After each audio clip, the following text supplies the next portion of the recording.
I think that Republicans also support 12 weeks of parental leave to bond with children and to support the medical literature that suggests that it's healthy for that infant to have a parent with them. But, you know, to talk about my good friend from Santa Barbara, she says we don't live in an Ozzie and Harriet world, and she's absolutely right, we don't. A majority of businesses in the state of California are small businesses.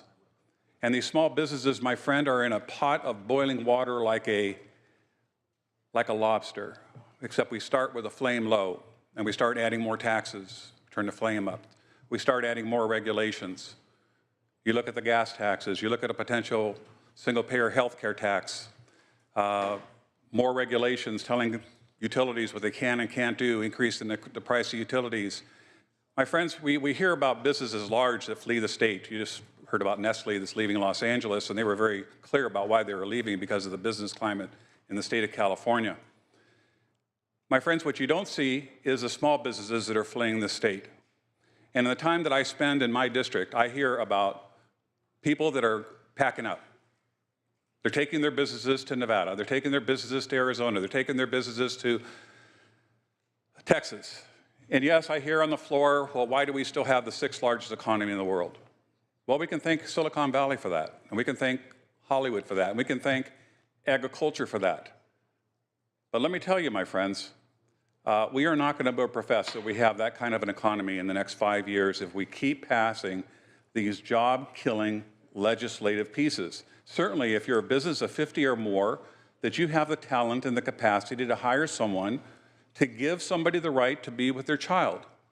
I'll give you an example. I employ approximately 20 people in my compounding pharmacy. I've got about 8 pharmacy technicians that aren't just pharmacy technicians that count by fives in drugstores. These are specially trained people to basically make drugs from scratch. Now, if I get 2 or 3 of them that have to leave because of parental or maternal needs, I just can't go out in the street and hire people to replace them. So what that is going to do to my business is I have to saddle more responsibilities on these technicians that do life-altering drugs, to make life-altering drugs, and where there is zero tolerance for any type of mistakes.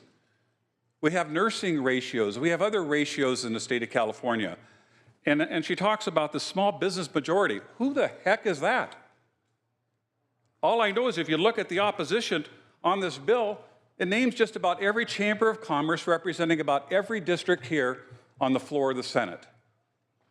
This is saddling yet another mandate on small businesses that are struggling in the state of California to survive. Please listen to their voices. They're saying no more.